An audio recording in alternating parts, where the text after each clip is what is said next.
Hello students and welcome again in my classroom. आज हम लोग यूएनओ का थर्ड ऑर्गन स्टार्ट करने जा रहे हैं। थर्ड मेजर ऑर्गन जो है उसका स्टार्ट करने जा रहे हैं, जो कि है इंटरनेशनल कोर्ट ऑफ जस्टिस, या जिसे हम कहेंगे न्याय का अंतर्राष्ट्रीय न्यायालय।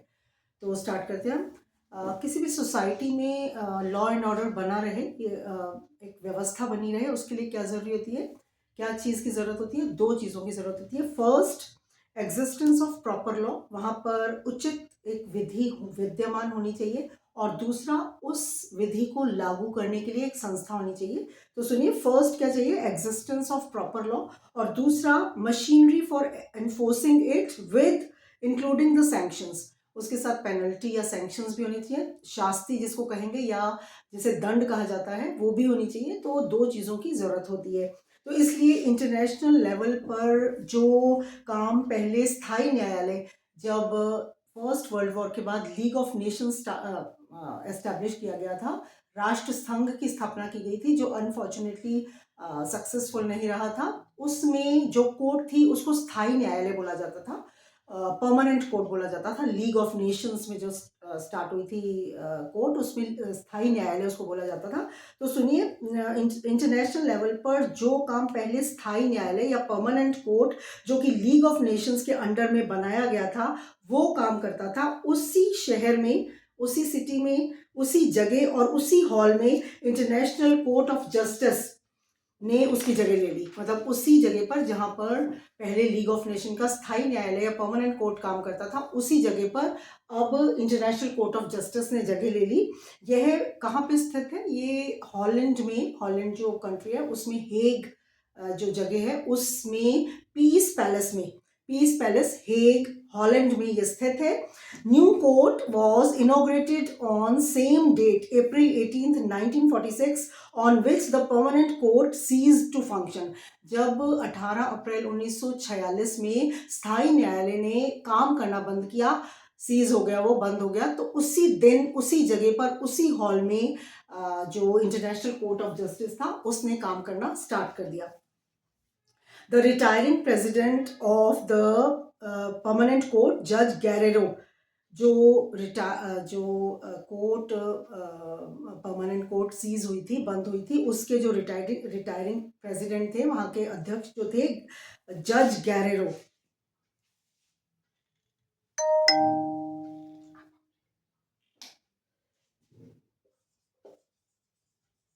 गैरेरो, आई थिंक ये स्पेलिंग है। जज The retiring president of the permanent court, Judge Guerrero, became the first president of the new court। नए कोर्ट में वही प्रेसिडेंट जो परमानेंट कोर्ट के स्थायी न्यायालय के रिटायर हुए थे, जज गैरेरो, वही इसके न्यू फर्स्ट प्रेसिडेंट चुने गए। अब आ जाइए इसकी कॉम्पोजिशन पर, इसकी संरचना।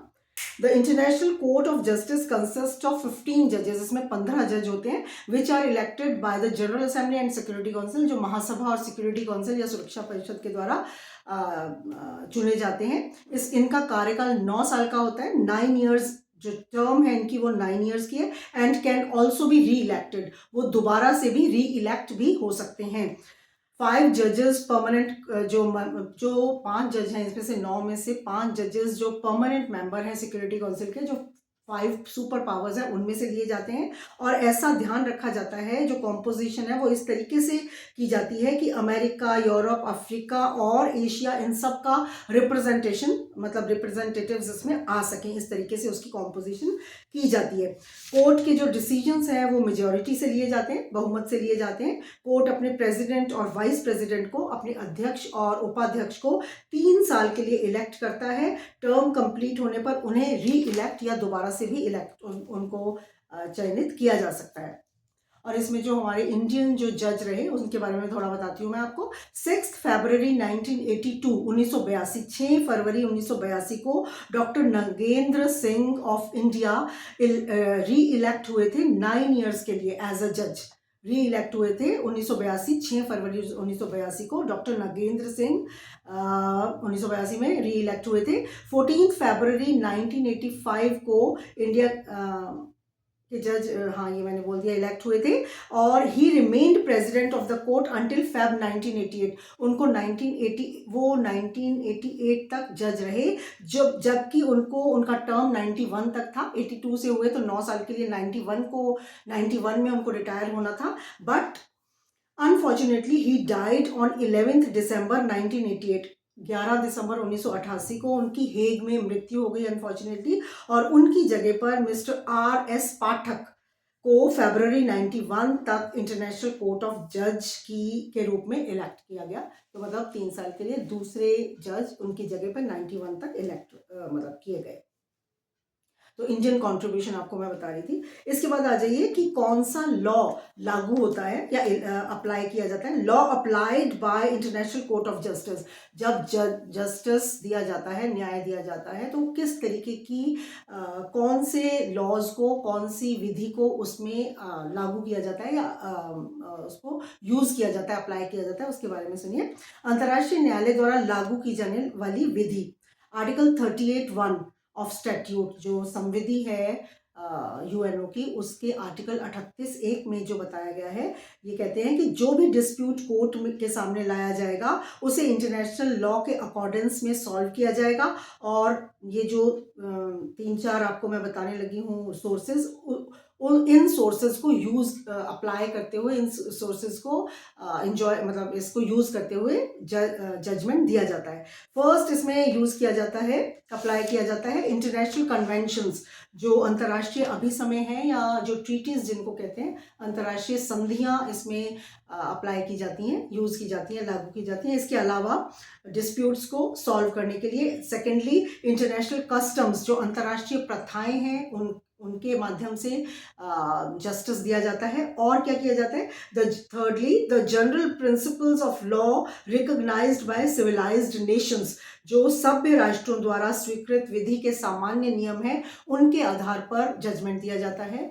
और क्या किया जाता है, क्या यूज किया जाता है, number 4 judicial decisions and works of jurists, जो न्यायिक निर्णय हैं या विवाचन निर्णय जो ज्यूरिस्ट हैं या आपके जो विधि शास्त्री हैं, उनके द्वारा जो वर्क या जो कार्य जो रिसर्च की जाती हैं और जो उनके द्वारा किताबें या बुक्स लिखी जाती हैं, उनके आधार पर भी जो जजमेंट है वो दिए जाते हैं। इसके अलावा स्टैट्यूट के आर्टिकल 38(2) में एक और जो माध्यम है वो बताया गया है, एक्स एक्वो एट बोनो, जो कि 38(2) में बताया गया है। कहाँ लिखूंगी मैं,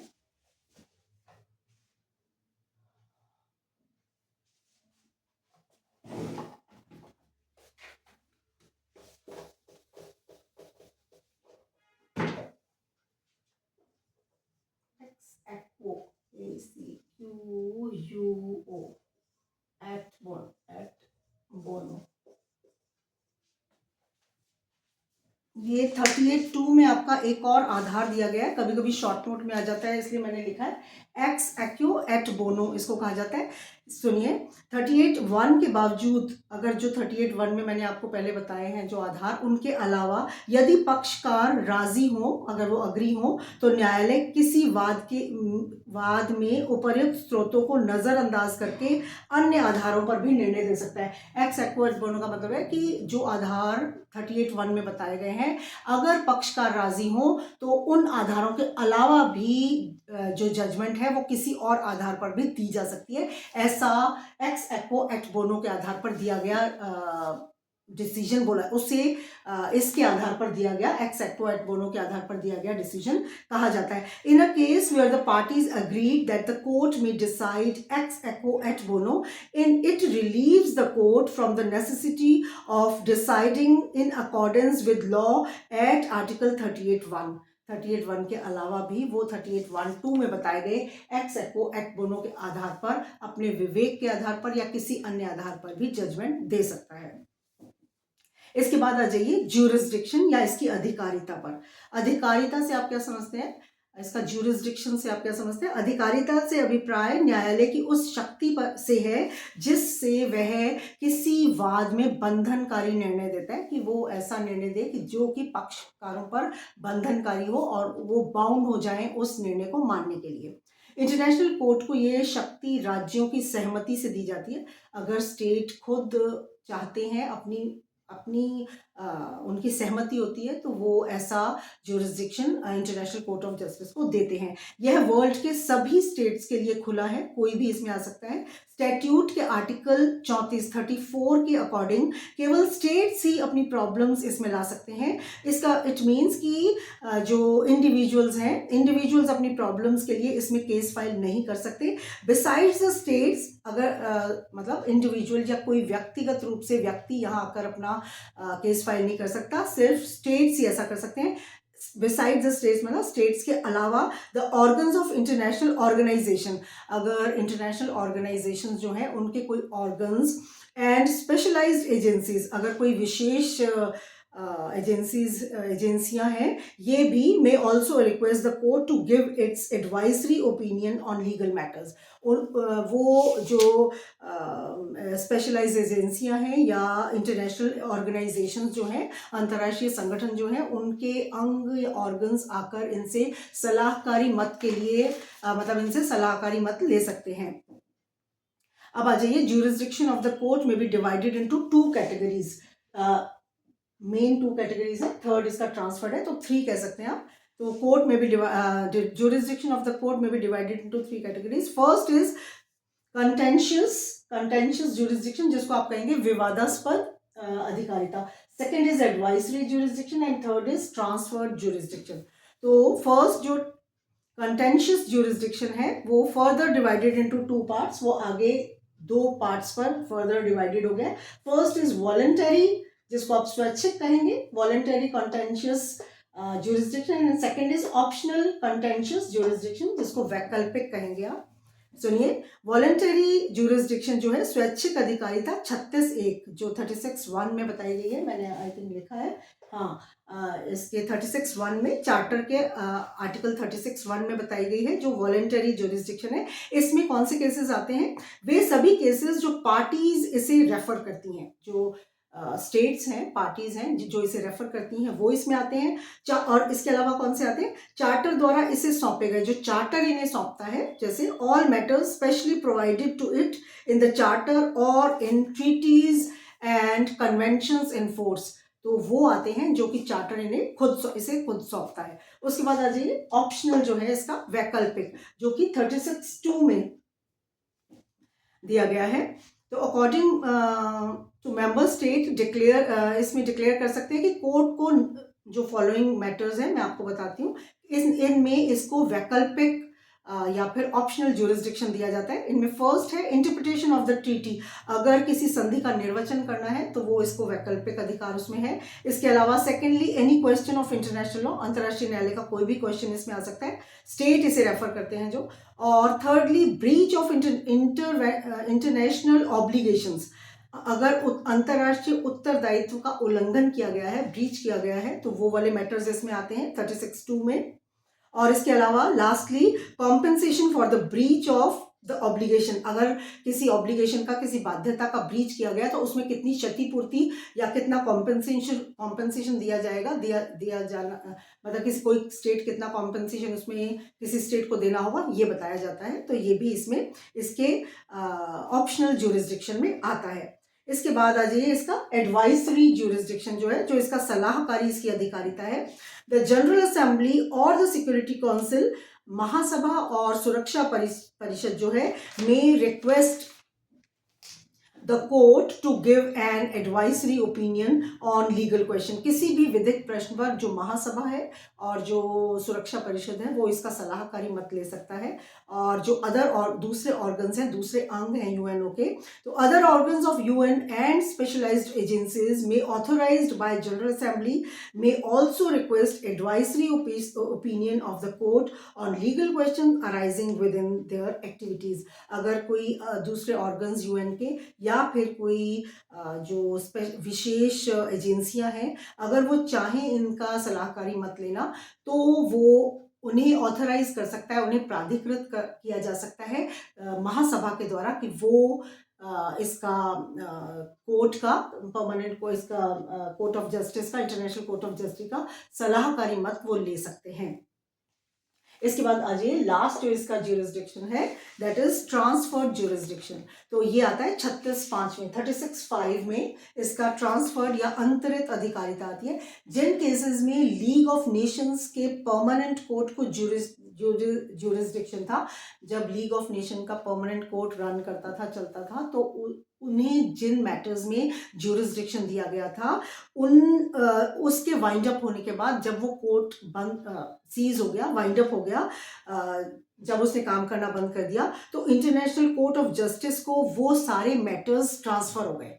जैसे मतलब आप समझिए कि अगर ए एंड बी स्टेट्स थे, कोई भी दो स्टेट्स ने 10 साल के लिए किसी भी केस में परमानेंट को जो स्थायी न्यायालय था, परमानेंट कोर्ट था, उसको ज्यूरिसडिक्शन दे रखा था। तो अगर वो 5 साल के बाद या कितने भी साल के बाद अगर वो सीज हो गया या बंद हो गया, तो जो बचे हुए रेस्ट ऑफ 5 ईयर्स थे या कितने भी साल थे, उनके लिए उसी केस में इंटरनेशनल कोर्ट ऑफ जस्टिस को ज्यूरिसडिक्शन प्राप्त हो जाएगा। This is called transferred jurisdiction of International Court of Justice. तो this is all about major organ था, ये एक यूएनओ का है, और उसका जो all about International Court of Justice, I think आपको समझ में आया होगा। Thank you so much.